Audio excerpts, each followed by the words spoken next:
Olá, TH Entrevista dessa semana traz mais uma vez como tema o sedentarismo e o comportamento sedentário.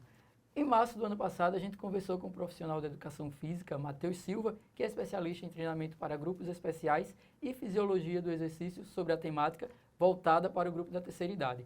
Agora, a gente convidou o Matheus novamente aos nossos estudos para falar sobre o tema em tempos de pandemia. Matheus, seja bem-vindo. Só para a gente relembrar os nossos internautas, o que é sedentarismo e comportamento sedentário? Há uma diferença entre esses termos, não é isso? Existe sim, Lucas. Muito boa tarde a todos.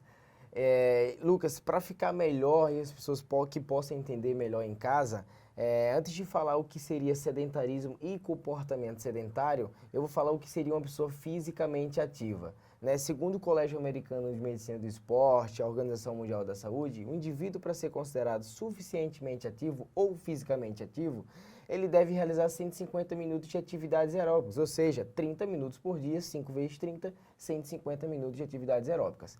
Segundo essas organizações internacionais, o indivíduo que é considerado sedentário é aquele indivíduo que acumula inferior a 150 minutos, porém passa a maior parte do tempo sentado também ou na frente da tela da TV, que isso é característica do comportamento sedentário. Matheus, com o distanciamento social causado pela pandemia do novo coronavírus, muita gente passou a ter mais tempo em casa, ficar sentado na frente do computador e até trabalhando em home office, né? E o sedentarismo pode atingir também pessoas de todas as idades.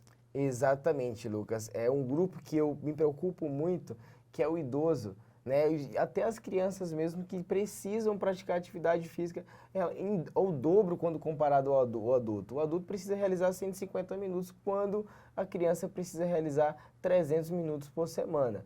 O idoso, ele que é independente muito grande de atividade física, ele passa a maior parte do tempo em casa agora, e ele precisa realizar atividade física quando se trata de capacidade funcional, quando se trata do lado cognitivo e também o lado emocional, que é um fator muito grande e que contribui muito com a saúde e a qualidade de vida desse sujeito.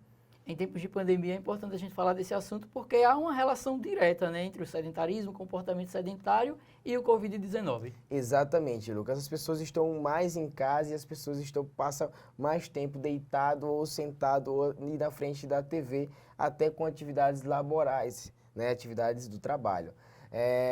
Existe um estudo muito interessante que foi feito em Xi'an, na China, onde tudo começou do coronavírus, e eles perceberam que 84,24% das pessoas que morreram decorrente ao coronavírus estavam obesas ou sobrepesas. Então, isso aí demonstra uma estatística muito positiva quando se fala saúde e qualidade de vida e imunidade também, tá certo? Então,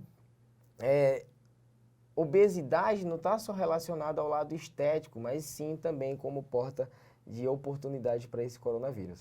Matheus, você trouxe para a gente alguns gráficos que mostram o que caracteriza um comportamento sedentário, imagens de pessoas deitadas no sofá, em frente ao computador, mas também há dados que comprovam esse aumento do número de pessoas com esses comportamentos durante a pandemia. Isso, para deixar claro, o comportamento sedentário nada mais é do que essa figura que está passando aí na tela, que é o indivíduo que passa maior tempo no sofá ali, na TV, né? Obviamente, na maioria das vezes ali, comendo seu hambúrguer, suas guloseimas, na verdade, que isso aí favorece a obesidade, obviamente, e isso compromete sim a futuras doenças de forma crônica, né?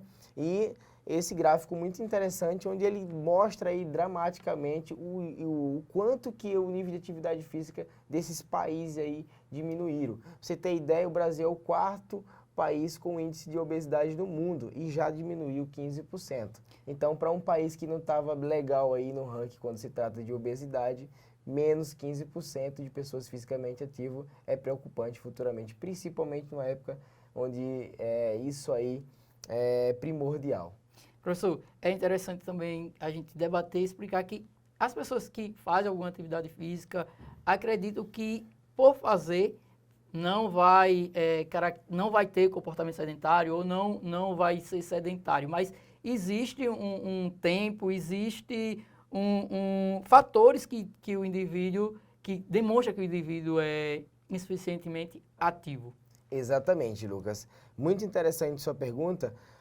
Vale lembrar aos internautas que mesmo que tu vá à academia, mesmo, eu faço caminhada todos os dias, meus 30 minutos eu sou suficientemente ativo, ou seja, fisicamente ativo.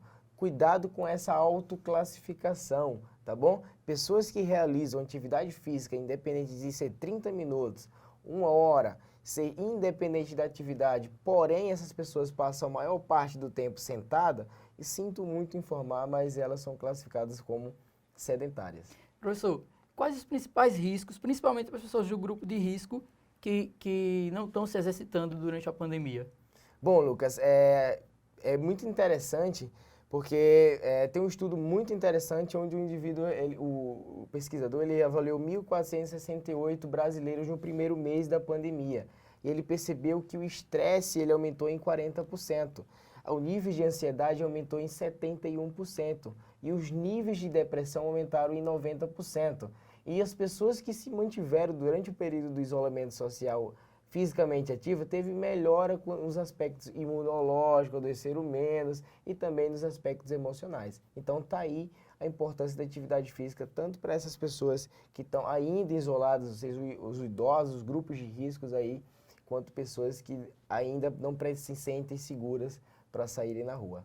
Falando nessa questão de exercício, de atividade, de segurança, a gente recebeu a imagem de um internauta, do Nilton Alves, que é da cidade de Rio Largo, que ele acabou engordando de dezembro até agora, durante a pandemia, chegou a 125 quilos, e ele pesava 80, 88, e ele decidiu, por conta própria, mudar de vida, fazer exercício, mudar a alimentação, mas a gente sabe que no isolamento muitas pessoas deixaram praticamente de se exercitar, e outras estão se exercitando, mas de uma forma que não seria a correta, né? Quais os conselhos para essas pessoas? Lucas, o meu conselho é que essas pessoas aí que estão retornando, eu falei muito sobre isso no retorno das academias, tá bom? Então as pessoas vão retornar às suas atividades, as atividades que realizavam pré-pandemia, porém com a intensidade igual ao que fazia antes. Então, o conselho que eu dou é que essas pessoas retornem às atividades, sim, que elas gostam de fazer, que atividades que vão promover saúde, bem-estar a essas pessoas, porém que respeitem um período de adaptação e também procure a orientação de um profissional capacitado, seja ele de um lado nutricional ou ele de um profissional de educação física. Professor, para quem não parou, o benefício é a questão da imunidade mesmo, né? Mas existe uma dose recomendada, pensando nesses aspectos imunológicos? Existe sim, Lucas. Existe uma dose não recomendada e uma dose recomendada, tá certo? Tudo que é de menos é ruim e tudo também que é de mais também é ruim. Eu falo que o melhor onde você pode se encontrar o bem-estar se chama no equilíbrio. Então tem um estudo que é um gráfico em J, que é comparado a um indivíduo que ele está sentado e ele apresenta X riscos relacionados à saúde. Na medida que ele vai fazendo atividade física, moderado aqui, é legal para o sistema imune. Mas na medida que ele vai exagerando aí nas atividades, é pior do que se ele ficasse sentado. Então exagerar nessa época aí não seria uma estratégia interessante. Professor, para a gente finalizar aqui o nosso bate-papo, há alguma questão que o senhor queira pontuar que a gente não falou aqui para os nossos internautas? Lucas, eu quero que as pessoas procurem profissionais de educação física. Os profissionais se adaptaram muito, se capacitaram muito durante esse período aí, né? Eu mesmo me reinventei muito com relação... Eu nunca imaginei que ia trabalhar da forma que trabalhei durante a pandemia. E o principal de tudo, se mantenham ativos, se mantenham saudáveis e tenham o mínimo possível de comportamento sedentário. Ou seja, passem menos tempo sentado, deitado ou na frente da TV. Matheus, obrigado pela sua vinda novamente ao TH Entrevista, pelos esclarecimentos. Esperamos sucesso e que as pessoas sigam essas recomendações. O TH Entrevista dessa semana fica por aqui, mas lembra que todo o conteúdo será disponibilizado também no jornal impresso Tribuna Independente e no portal tribunahoje.com. Até a próxima!